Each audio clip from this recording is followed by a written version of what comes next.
Good evening. My name is Jürgen Steinmetz, joining you from livestream.travel here in Honolulu, Hawaii.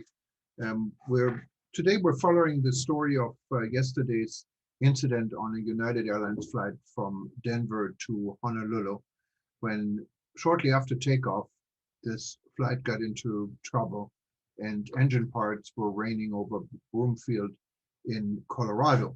We reported about the story and we showed you videos yesterday. Now, a day later, United Airlines was the first US carrier ordering all their Boeing 777 to be grounded. This was done prior to a similar move, what may be expected in the next day or so by the FAA. The FAA said they would be looking at the Pratt & Whitney PW4000 engine a little bit closer, and this may very well cause that Boeing 777 that carry this particular engine would be grounded.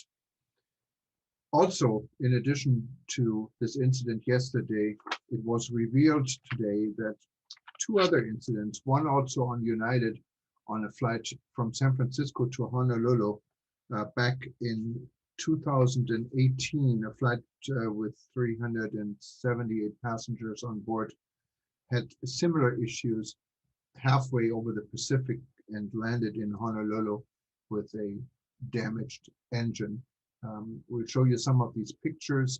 They look alarming, but I just wanted to stress that 777s, like any twin engine aircraft, is capable of flying with just one engine. So one engine failure is not a death sentence and not a crash reason for an aircraft, but at the very minimum, it's very scary. So we'll see what will be next with this story. We're going to give you some overview on the development of the Boeing 777 and also a list of airlines that are currently operating Boeing 777 aircraft. Just to be fair, not all 777 aircraft have this particular engine, but many of them do. So this list is not complete of a list with airlines that actually carry this engine, simply a list of clients Boeing revealed that actually operates the 777.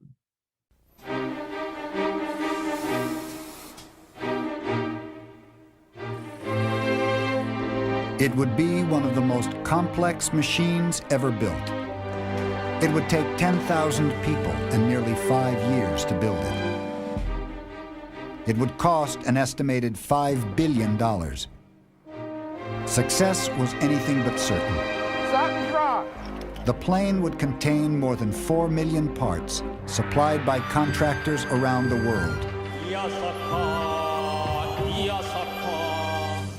But would they arrive on time? Miss your first commitment and then things start to go wrong. And would they work? From a technical point of view, I would not put this back on the airplane if I had a choice.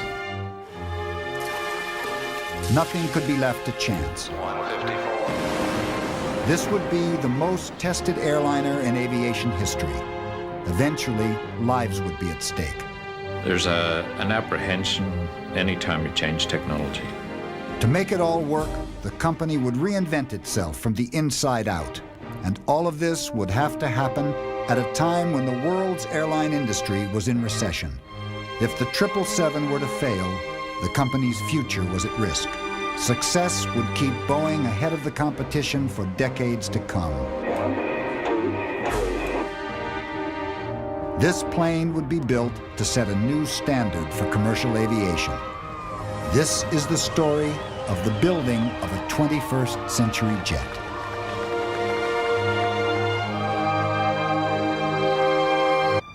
The tests began slowly and gently, starting with lower thrust levels as the team got used to the effects of the larger engine on the plane. Then on the third flight, something unexpected happened.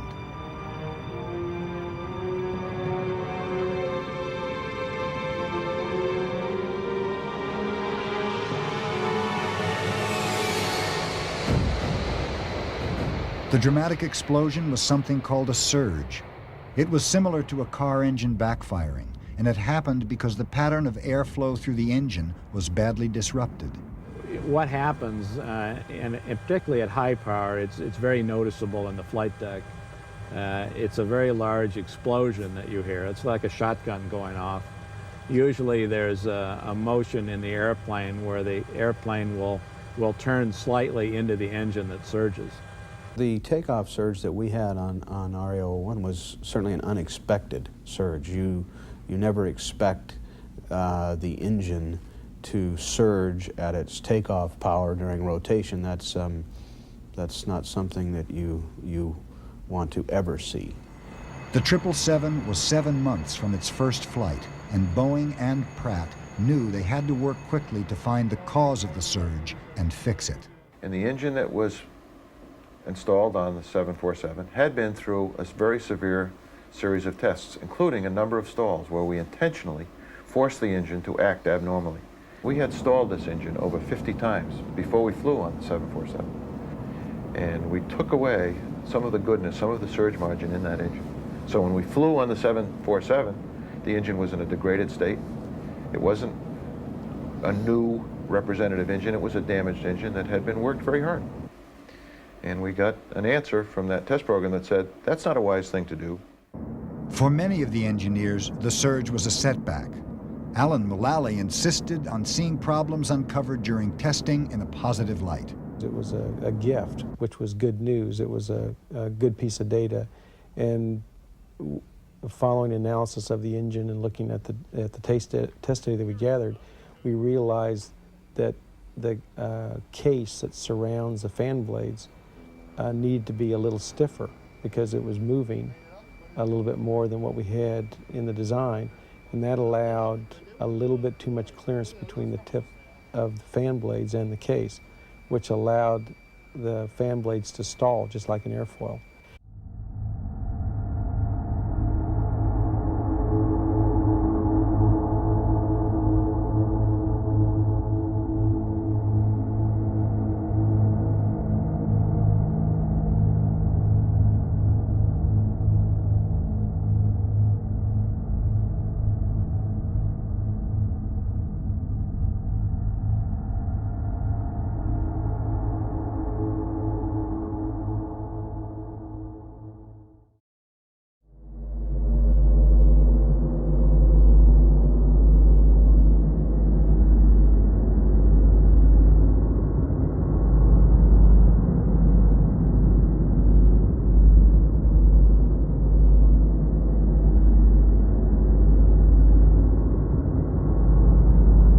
Hi there, it's Dion Lim in the ABC7 newsroom with some breaking news coming in just moments ago.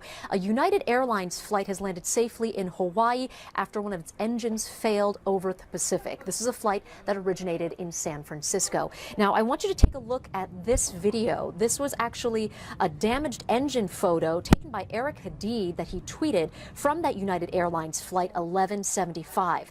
Now, the flight, it took off from SFO just after 9 o'clock this morning. It landed at Honolulu's Daniel K. Inouye International Airport at 2:42 Bay Area time. Now, the aircraft involved, that's a Boeing 777. I know these images look pretty scary, but we should point out that this aircraft has 2 engines and it's actually designed to fly on just 1 engine for more than 3 hours over water. Once again, one of the engines failed over the Pacific on this United Airlines flight, a flight that began in San Francisco.